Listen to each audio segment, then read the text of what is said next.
काही भाजपच्या पेमेंटवर असणारी काही मंडळी स्वतःला काँग्रेसची म्हणून घेत आहेत.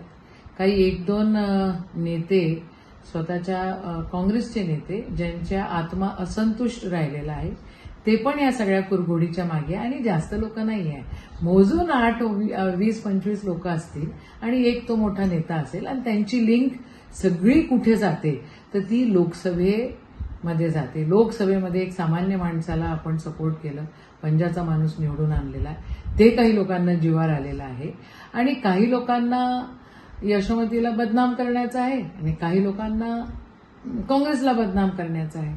तर ही कुरघोडी तुम्हा लोकांना समजली पाहिजे. अजिबात कोणत्या गोष्टीचं टेन्शन घेऊ नका. आपली नाळ सर्वसामान्यांच्या प्रश्नांसोबत जुळलेली आहे आणि आपण आपलं अख्खं आयुष्य सर्वसामान्यांसाठी करणार. आता राहिला विषय भाजपवाल्यांचा, तर एवढा आवातोबा करून राहिलेले आहेत, नारी शक्ती, नारी शक्ती, नारी शक्ती.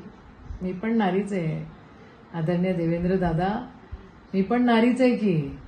दादा, तुझे जे ट्रोल पेजेस आहेत ना ते मला ट्रोल करायचा प्रयत्न करतायत. अरे माझ्या दादा, तुला पण मुलगी आहे, मला पण मुलगी आहे, आणि तुझ्या काही भाजपवाल्यांना पण मुलगी आहे. त्यांच्या मुलं फॉरेनमध्ये का राहतात हे मला काय तू सांगायला नाव नको रे दादा. आणि हे जे तुम्ही जे कायदे करतात ना, तुम्ही होम मिनिस्टर आहात ना, तर मग हे कायदे करताना तुम्ही तर हे लागू करा ना. मी पण एक शेतकऱ्याची मुलगीच आहे. तर मग ही ट्रोलिंग वोलिंग जे आहे ना तुमचं, हे बंद करा रे. लोकांना लक्षात आलेलं आहे की तुम्ही काहीही कामाचे नाही, तुम्ही फक्त ट्रोलिंग करण्याच्या कामाचे आहे.